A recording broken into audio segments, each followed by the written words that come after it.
All right, guys, here we are. In actuality, you're under the sink, you're on your back, you're looking up. Now, in this case, we're going to make believe it's a stainless steel sink. If you're using a stainless steel sink and you're going to be using a plastic lock washer, you can probably get away with just whacking that up against the stainless steel sink, and this will just ride smoothly up against the bottom of the sink if I can get this going. Now, if this is a cast iron sink, this is going to be a different story. So if this is stainless steel, this is going to hit the stainless steel, and this will continue to ride up relatively smoothly.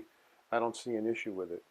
Although I'll tell you, I use rosettes on everything, whether it's stainless or whether it's cast iron. If it's cast iron, this is going to be textured. When this hits the texture, it's going to start to stutter. If you want to avoid that, you take your rosette or your friction washer. It has many names. You can use the thin version. You can use the premium version. It makes no difference as long as you have something for this plastic lock nut to ride up against. This way, when you start to torque it up, it'll just continue to turn smoothly. And that's how that works. Now, if you're going to use a plastic nut, if you're going to use a brass nut, same thing. You can use the thin rosette, you can use the heavy rosette. You can see the heavy ones over here. This is the thin one on this side, but nevertheless, you're going to go up.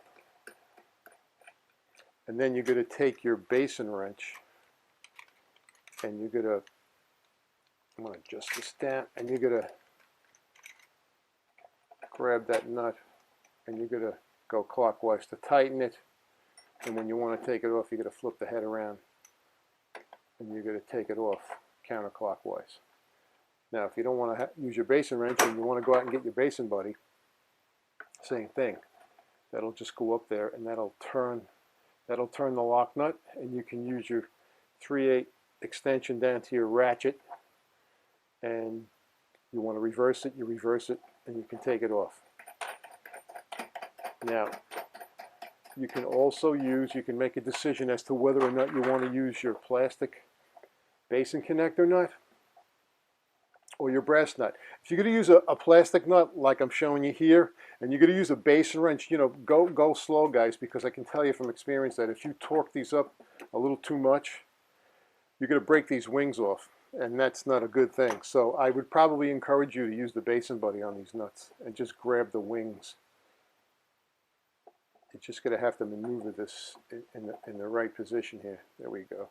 And that'll tighten up the wings. Actually, let me turn this around so you can see this better. So you'll have your extension coming out of here, and then you can make that up clockwise or counterclockwise. Again, like I mentioned on the table, if a faucet comes with plastic components, I chuck them, and I end up using my premium rosette and my premium brass components. That's just the way I fly, so to speak, and for me, it's worked out.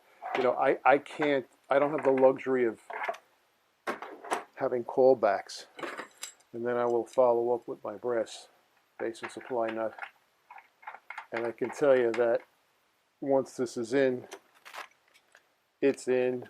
I don't have to be too concerned about whether I tightened the plastic too much and it cracked, etc. So there you go, guys. Connecting methods for a basic two-handled, two-shanked faucet. You can use plastic.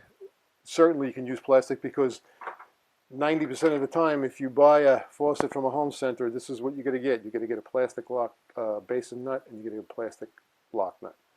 But in my world, it pays to use your premium friction washer and your brass basin nut, and you're done.